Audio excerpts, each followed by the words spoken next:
Prešlo 15 rokov, odkedy Dunajský breh Štúrova a Ostrihomu opäť spojil most. 57 rokov vozila ľudí cez rieku len Kompa.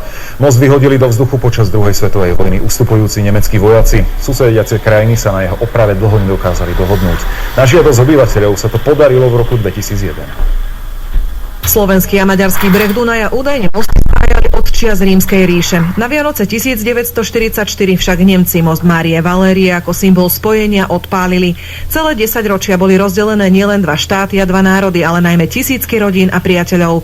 Odkázaní boli len na nepravidelný prevoz kompov. Celé 10 ročia stáli na brehoch Dunaja len torza spadnutého mosta. Trvalo 57 rokov, kým sa Slováci s Maďarmi dohodli, že most znovu opravia. Oprave mosta bránili najmä nie príliš priateľské vzťahy medzi slovenskými a maďarskými politikmi. Za Mečiarovej vlády a tak ďalej skrátka nebolo možné. Už boli podpísané určité dohody a Mečiar sám slúbil, že to urobí, ale stále sa odvolávalo na všelijaké iné veci, takže sme si povedali, že ako ľudia, teda nie ako nejakí funkcionári, politici a tak ďalej, tak tedy povieme, že prečo to chceme. Keď v roku 1994 Slovensko a Maďarsko podpísalo dohodu o spolupráci v Paríži, zanietený Štúrovčan Jozef Slabák chcel ako dôkaz spolupráce obnovenie mosta medzi krajinami. Písal listy premiérom a ministrom. Do Štrasburgu aj Bruselu žiadosť o pomoc niesol aj osobne.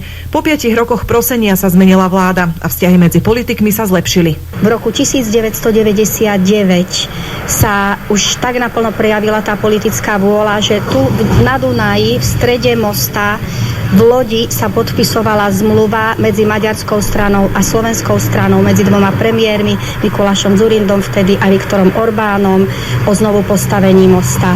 Tuto podpisu 10 000 ľudí ich to tu čakali. Čiže museli prísť. A nakoniec obidvaja povedali, že ešte nikdy neboli takto privítaní ako tu. Úplne aplaudovali sa. Úplne fantázia. Most za 12 miliónov eur z fondov Európskej únie stavali 2,5 roka. Ľuďom ho odovzdali 11. októbra 2001. Na spomienku pri tento symbol spojenia dnes Štúrovčania priviedli aj svoje deti. Balint má 13 rokov. To, že by most nebol, si nedokáže predstaviť. Moji rodičia vraj chodili kompou na druhú stranu. Máme tam priateľov a známych. Predtým sa za kompu aj platilo a teraz môžeme chodiť, kedy chceme. Podľa mňa je v dnešnom svete normálne, že most spája dva štáty. Most nielen spojil národy a rodiny, zároveň aj zvýšil zamestnanosť. Vďaka cestnému spojeniu si ľudia nachádzajú prácu na oboch brehoch Dunaja. Leona Kočkovičová-Fučíková, RTVS.